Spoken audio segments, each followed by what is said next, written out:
Right now, at this very moment, roughly 25% of all total world production is actively moving across international borders. The bottom line tracks steady global production. The line breaking away is global export trade, growing at double the production rate. Looking at top traders, this massive volume funnels through three primary nodes: China, the United States, and the European Union. This massive, continuous movement of goods isn't a random collection of shipments. It is the physical result of a system moving resources from where they are found to where they are needed. To understand why this system is necessary, we have to start with the physical constraints of the planet. The first immutable driver is geological structure. Mineral resources are distributed unevenly across the Earth's crust. Geology limits what survives. It dictates agricultural diversity, the specific crops grown, and the animals raised. The second major constraint is climate, which acts as a filter on that geography, further dictating the precise flora and fauna a region can support.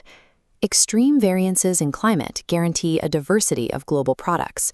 A nation located in a temperate zone cannot engineer its way into growing tropical crops, no matter how much capital it deploys. Nations trade because you cannot export what the earth did not put under your feet, or what the atmosphere prevents from growing in your soil. Geography provides the raw materials, but demographics determine how they are used. A dense population absorbs its own production, while smaller populations often generate exportable surpluses. A country's stage of economic development dictates its role in the global exchange.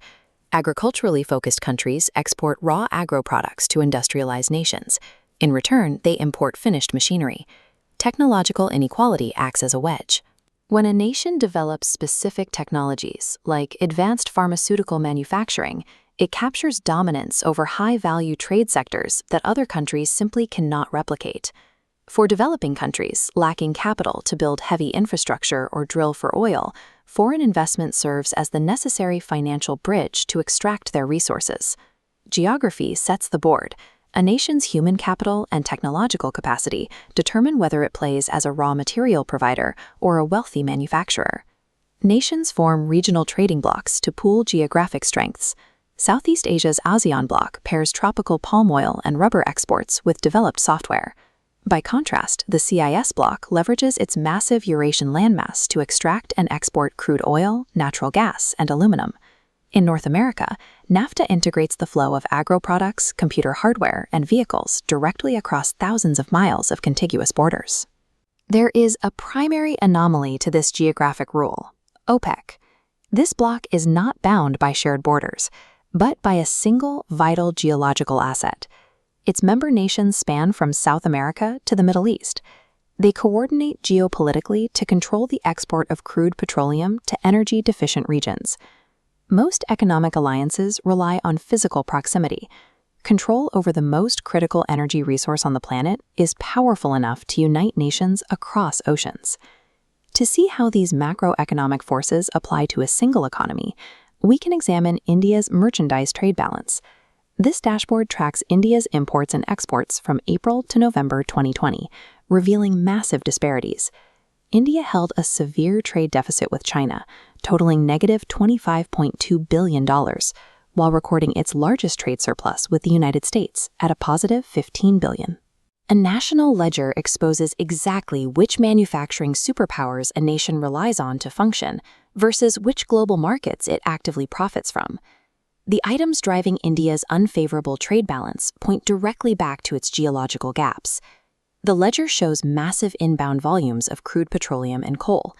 India operates with a severe energy deficit, pulling these resources from external blocs.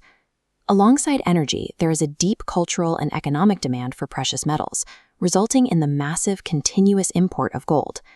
The deficit is further widened by the demand for advanced electronic components and computer hardware, tying India directly to manufacturing hubs like China. But the ledger also details India's highly favorable export commodities, fueled by its agricultural capacity and specialized industries.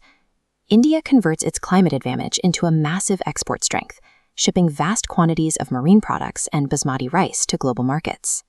At the same time, its most dominant export commodity by share is drug formulations and biologicals, a marker of highly advanced secondary stage economic development.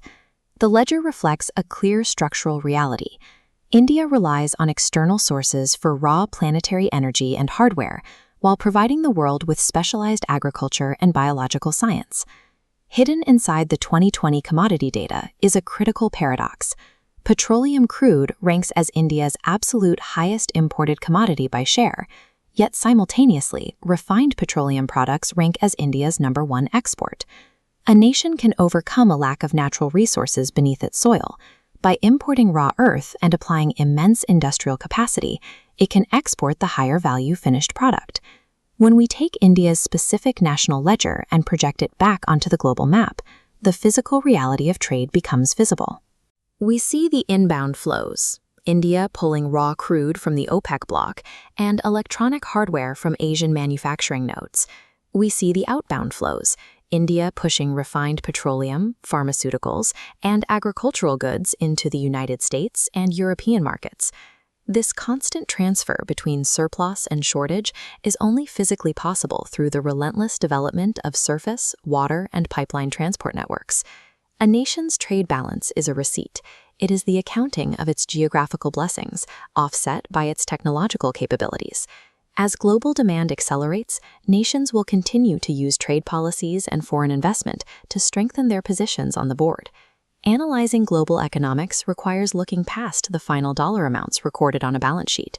True economic literacy means seeing the underlying mechanism, a continuous flow of raw earth, human capital, and engineered technology, constantly striving for global equilibrium.